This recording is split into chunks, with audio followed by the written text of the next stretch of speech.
Olá, seja bem-vindo ao Meio Ambiente por Inteiro desta semana, totalmente em clima de Natal. Você já decorou a sua árvore, a sua casa? Sabe como fazer isso de forma barata e sustentável?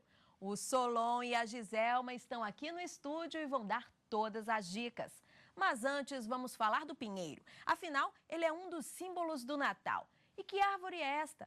Ela tem madeira leve, casca grossa, cresce rápido, é muito utilizada como matéria-prima para a produção de celulose usada na fabricação de papel.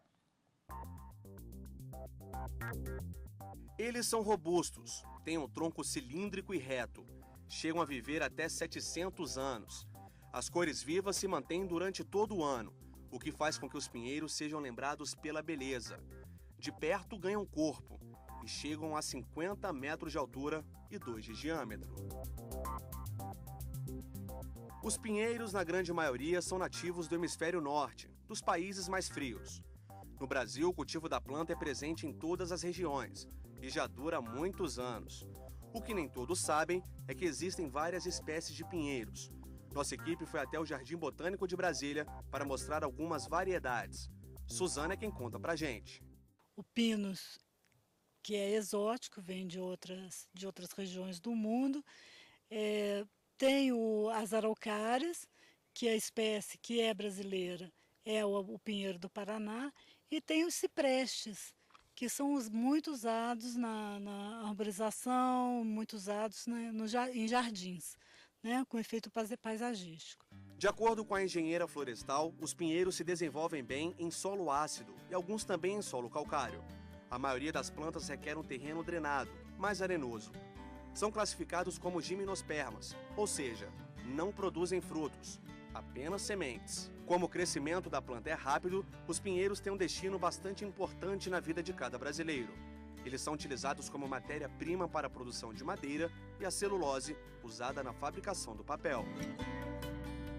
O pinus demora um pouco mais para desenvolver, né? Enquanto o eucalipto fica no porte bom para corte em 7 anos, o pinus demora 12. Os pinheiros têm características diferentes de outras espécies de plantas que basta a gente se aproximar para perceber algumas curiosidades. As raízes não são tão profundas e se espalham pelo solo. Cada árvore como esta produz uma camada de acículas que servem para proteger a planta. E isso tudo vai dando uma condição muito melhor para o solo, porque sombreia o solo, então ela também apodrece, então forma uma camada que a gente chama serrapilheira, que é o que faz aquele solo ter melhor qualidade, né? Diante da beleza natural, até as crianças ficam hipnotizadas com os pinheiros. Os cones, onde estão as sementes, viraram até motivo de brincadeira para o Lucas. Eu acho que os pinheiros são árvores bastante importantes para o ser humano, porque árvores que criam o oxigênio, né? E são, além de ser árvores muito bonitas, mas eu acho que se o ser humano continuar praticando o desmatamento, não vai mais ter essas lindas árvores. Nessa época, bons ventos sopram também para os comerciantes. A procura por este tipo de planta aumenta em até 90%. No viveiro do Marco Aurélio, em Brasília, olha só a quantidade de pinheiros. Os preços variam de R$20 a R$200. Ele explica que alguns cuidados são fundamentais para o desenvolvimento da planta. Manter sempre úmida a terra e, quando for transplantar, fazer uma adubaçãozinha, né? Fazer uma adubaçãozinha e manter aguado também, né? Sempre úmido. Flávio não perdeu tempo. É que eu estou pensando em fazer árvore de Natal e queria fazer com pinheiro, né? Um pinheiro. Aí eu já estou fazendo uma pesquisa de preço para a gente já começar a fazer a árvore de Natal desse ano.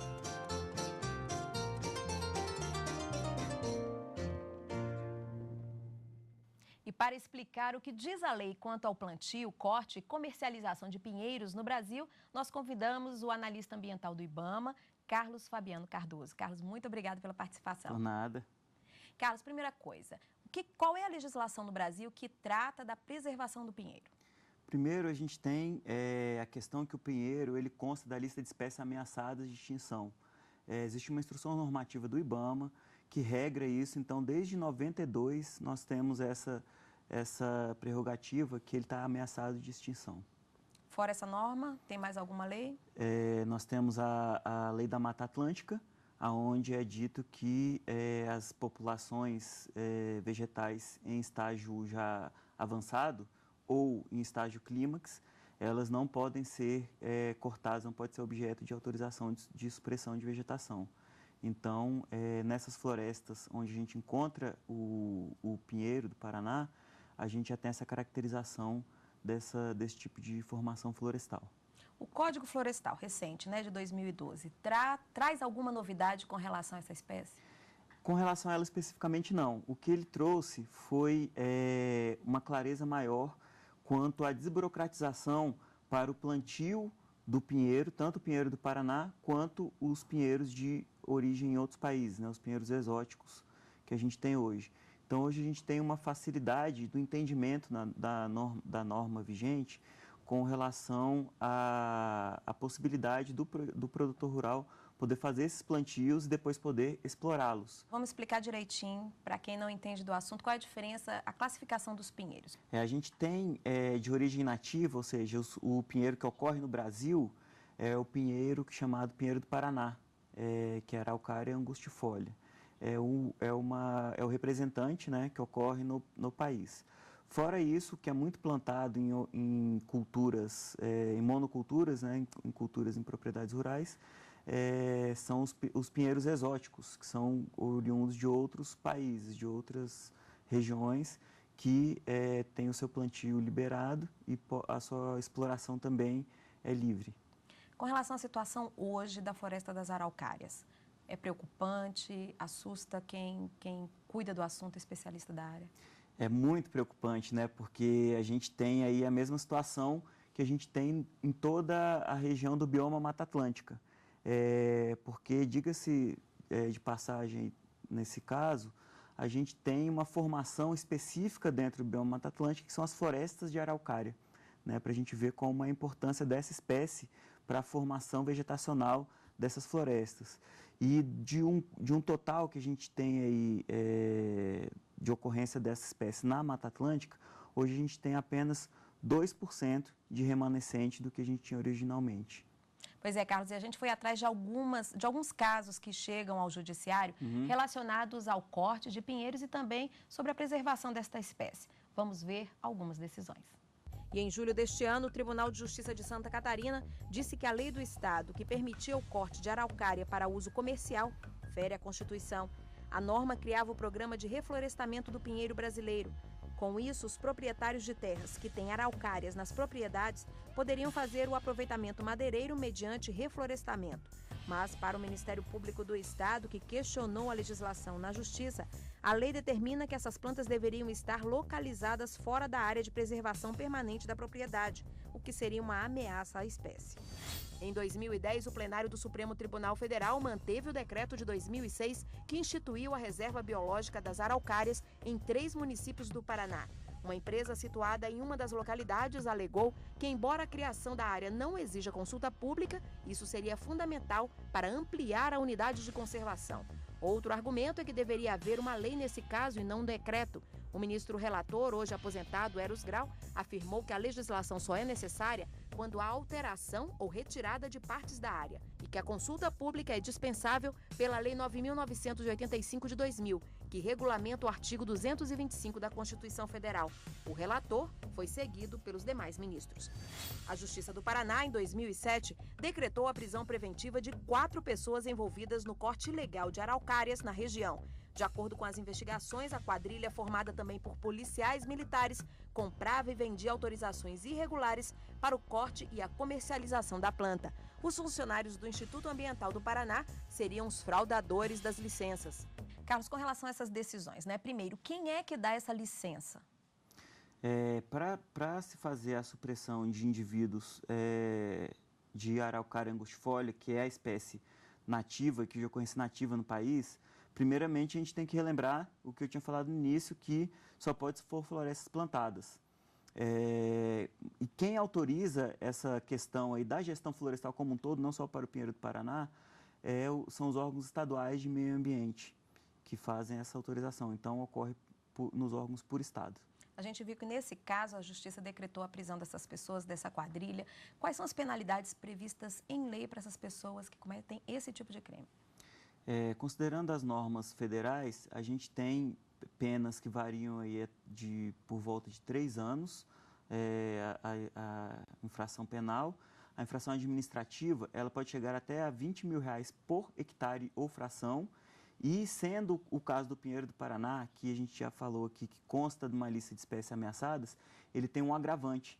Então, a pena pode aumentar em até 1/3, a pena criminal de prisão, e a multa pode aumentar em até 50%. Com relação a essa decisão do Supremo de manter esse decreto que criou a reserva biológica, que reserva é essa? Que espaço é esse que o Supremo manteve?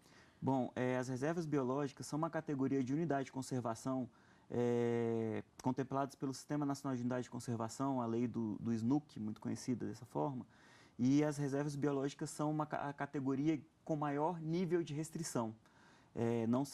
Não se pode adentrar nelas só para fins de estudos, para fins científicos e para a sua preservação como um todo.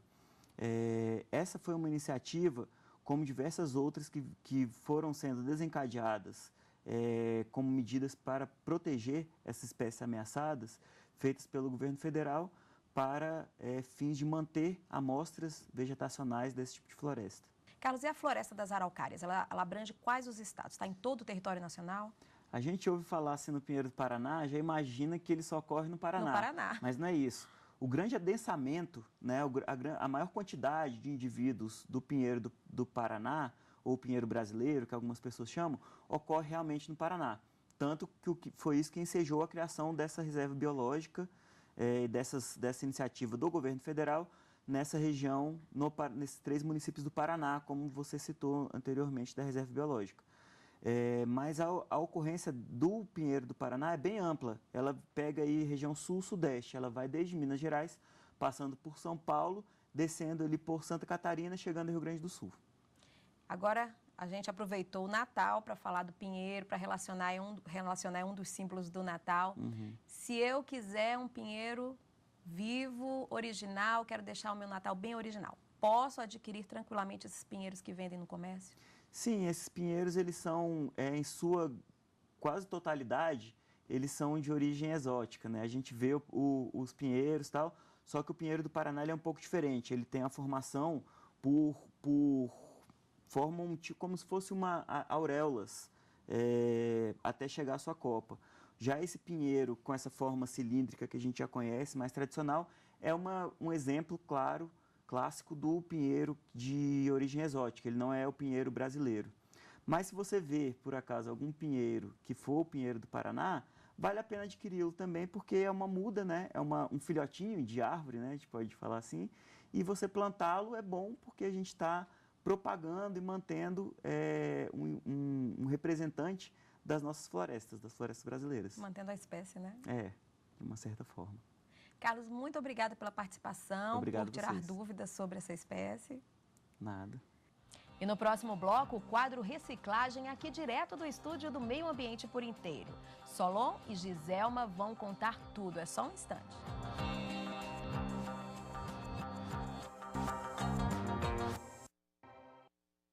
Mas por que o pinheiro se tornou um dos símbolos do Natal nos lugares em que se comemora esta data? Você sabe a resposta? A nossa equipe foi atrás da origem dessa história. Conta pra gente, Leonardo Ferreira.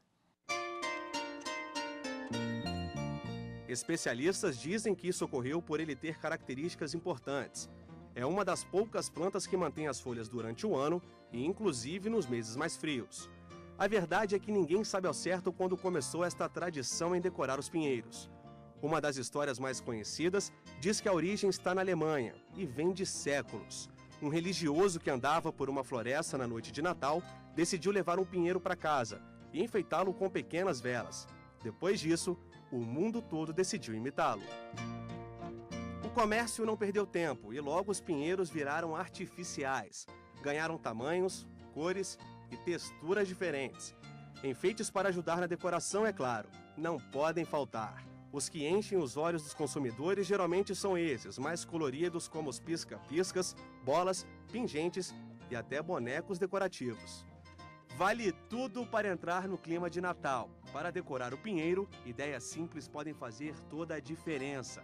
E como usar e abusar dos materiais recicláveis nesta época do ano. Pode deixar, Leonardo. Foi para isso que nós convidamos Solon Moreira e Giselma Fernandes para falar um pouquinho sobre decoração reciclável. É criatividade e economia.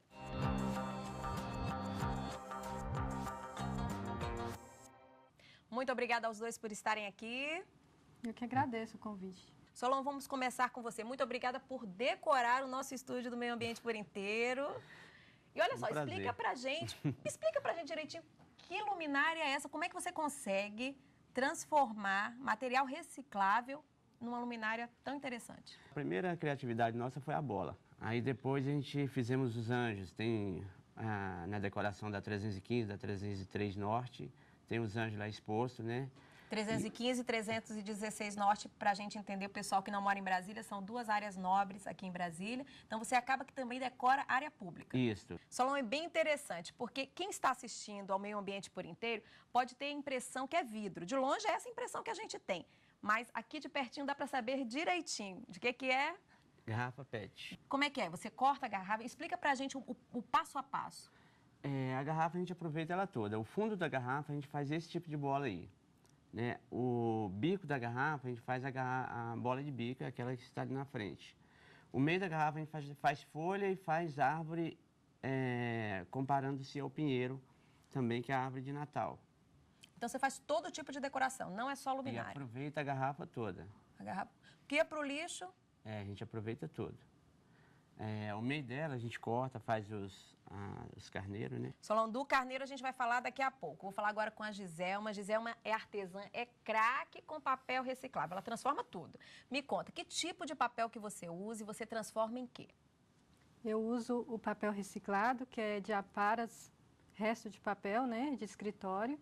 Eu uso a fibra de bananeira, que é o caule da bananeira. Depois que deu cacho, normalmente a gente corta o caule para brotar uma nova muda. E esse caule que seria jogado fora, que eu corto e transformo em papel. E também o refugo de sisal, que eu também faço papel de sisal. Pois é, a Giselma trouxe para a gente ver. Então, a matéria-prima, Giselma, vem aqui pertinho, mostra para a gente. A matéria-prima que você usa nos seus produtos é essa. Essa. Então, esse aqui daqui é o de bananeira. É o papel mais resistente que tem. Tá. Com flores de hortênsia. Você pode colocar o que quiser para decorar Você o papel. escolhe. Hortênsia, casca de cebola, que é esse daqui. E aí dá um ar bem fino, né? Bem delicado no papel. Parece que é assim, original, né? E ele é ótimo para fazer luminárias, mas você pode fazer cartões, pode fazer caixas, convites. Pois é, a Giselma trouxe os cartões. Você que quer dar um cartão de Natal, mas não quer causar nenhum impacto na natureza, o resultado, vamos mostrar aqui, Giselma. É esse aqui. Esse aqui é um papel de bananeira e que tem o bordado, né? A gente bordou uma imagem do Natal, que é a Nossa Senhora, com a frase Feliz Natal. Você pode bordar, aqui também tem um outro bordado. Tem que ter muita paciência, bem pequenininho, bem delicado, né? Isso aqui é a vela. E tem também a outra técnica, que é o quilling. Dobradura. Mostra pra gente. Ainda tem a dobradura. Que você faz com outros papéis, né? E você monta. Tem também a impressão, você pode imprimir. Giselma, o envelope, o procedimento é o mesmo, a matéria-prima é a mesma, só muda o corte, né? Como fazer caixa também, muda corte, muda encadernação. Esse papel é mais durinho. Esse é reciclado, é resto porque o de fibra, ele é mais transparente, ele mostra mais a luz. O reciclado não, como é resto de papel, então ele fica assim mais durinho. E essa gramatura, quem define é o cliente na hora que ele escolhe, né? Eu posso fazer ele fininho, eu posso fazer mais grosso. Giselma, você falou do cliente. Me diz uma coisa. Em época de mundo virtual, em que as pessoas mandam mensagem por celular, o senhor já mandou mensagem de Natal por celular? Já. Esse ano? Já mandou? Já. Então, tá vendo? Ó, seu Solon já mandou pelo celular. A gente manda por e-mail, é no Facebook. O mundo virtual comanda. As pessoas ainda procuram cartão de Natal físico para mandar aquela mensagem bem emocionante? Procuram, porque assim, eu vejo assim, a internet aproxima e ao mesmo tempo distancia, né? Tem esses dois lados. Agora não, muita gente procura o cartão porque isso ainda faz parte da cultura e muita gente gosta de receber isso para guardar, para ter aquilo ali por escrito, né? Ter uma lembrança. Solon, agora mostra pra gente esse processo para fazer o carneiro. Você vê que esse carneiro aqui parece real de longe. Como é que o senhor faz para dar esse aspecto bem original, bem enroladinho? Primeiro a gente faz a armação de ferro, coloca uma tela em volta e depois a gente corta cada pedacinho desse aqui, a gente corta e queima ele e vai colocando dentro da tela. Garrafa PET aqui. É de garrafa PET. Gente, é muito interessante, são tirinhas muito finas. E depois de colocada a gente vem com a tinta esmalte e coloca para dar esse brilho. Quantas garrafas o senhor usa para fazer um carneirão desse? Um carneirinho desse aqui vai em média de 400 garrafas. E onde o senhor arruma tanta garrafa? O pessoal sempre junta e aí sabe que eu trabalho nessa área e aí me chama, eu já passo na casa de cada um e já pego. A história do Solon é interessante. Ele é artesão, porque acaba que com essa habilidade, é lógico, a pessoa tem que ter esse dom mesmo. Mas durante o ano, em boa parte do ano, ele é mestre de obras, mexe com construção civil, não é isso? Eu trabalho na área de reforma. E aí, quando dá agosto, setembro, você fala, não, é hora de começar a botar a minha habilidade... Tem ano que o pessoal me chama mês de junho, né? Por causa que às vezes quer fazer a quadra toda, quer fazer muita coisa. A comunidade quer enfeitar aquela área externa. Aí me chama bem antes. Aí eu pego o serviço só até aquela época. Aí de junho para cá, às vezes eu não tenho tempo de trabalhar na área de reforma. O senhor larga o tijolo, concreto e vem mexer só com reciclável. É muito melhor. É muito melhor? Vamos mostrar rapidinho o boneco de neve, que faz parte também do Natal. Também garrafa PET, não é isso? Esse hoje é o que está sendo mais procurado, é o boneco de neve. É um dos que está sendo mais procurado, é o boneco de neve, né? O boneco de neve... Com uma luminária, né? Com luminária. Esse aqui é com mangueira de LED dentro, né? Mas a gente faz você pode fazer com qualquer outra iluminação. Uma coisa muito fácil de fazer e aproveita todo o material reciclado. Só a mangueira que você compra. O resto tudo é nariz, tudo é de garrafa. Aproveita tudo. Aproveita tudo. Você falou que é fácil de fazer, mas não é não, viu? Tem que ter habilidade, pode ter certeza, não é pegar qualquer papel, não é, Giselma?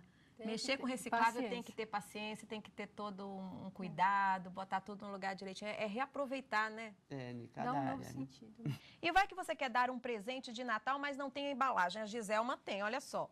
Embalagem sustentável. Eu faço o papel, aí do papel eu recorto e faço o revestimento e faço a caixa. Essa é uma caixa para vinho com 2 taças. Olha que chique. Outra coisa, uma caixa dessa industrializada é uma fortuna, né? Reciclável, fica bem mais em conta e é mais original. E fica lindo. O efeito é maravilhoso. Mexer com reciclável, transformar do jeito que vocês transformam em tantas coisas lindas. Qual é o valor disso como cidadão com relação à preservação do meio ambiente? É gratificante? É muito bom. É muito bom, até porque é o seguinte, mas a maioria das pessoas, tem muita gente que não valoriza isso, né? Eu se tiro pelo lugar que eu moro. Então, pouca gente lá onde eu moro leva material para minha casa, para mim trabalhar. Tem umas 2 ou 3 pessoas que levam. O resto a gente joga tudo no lixo, a gente tem que ir lá buscar.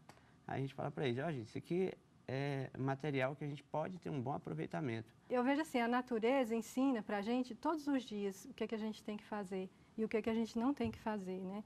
Então, você vê quando as pessoas constroem nas encostas e caem, não faz isso, né? Então, a natureza está ensinando e está dando todo o material que você pode usar e transformar e fazer coisa nova. Isso gera renda, isso gera educação. Que as crianças saberem que do resto de papel que ele joga fora, aquilo pode ser transformado.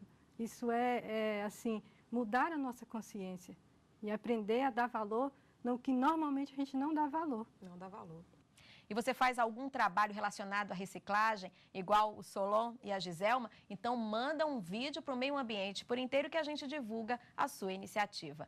A vocês dois, muito obrigada, parabéns pelo trabalho, que as vendas, que vocês bombem no fim do ano, vendam muito. Eu agradeço. Ok, e o Meio Ambiente por Inteiro fica por aqui. Você pode rever os programas no site da TV Justiça. Basta acessar www.tvjustiça.jus.br. E se você tiver alguma sugestão de reportagem, já sabe, escreva pra gente. O e-mail é meioambienteborinteiro, tudo junto, @stf.jus.br. Na semana que vem, claro, nós temos um novo encontro marcado e eu espero você. Tchau, tchau.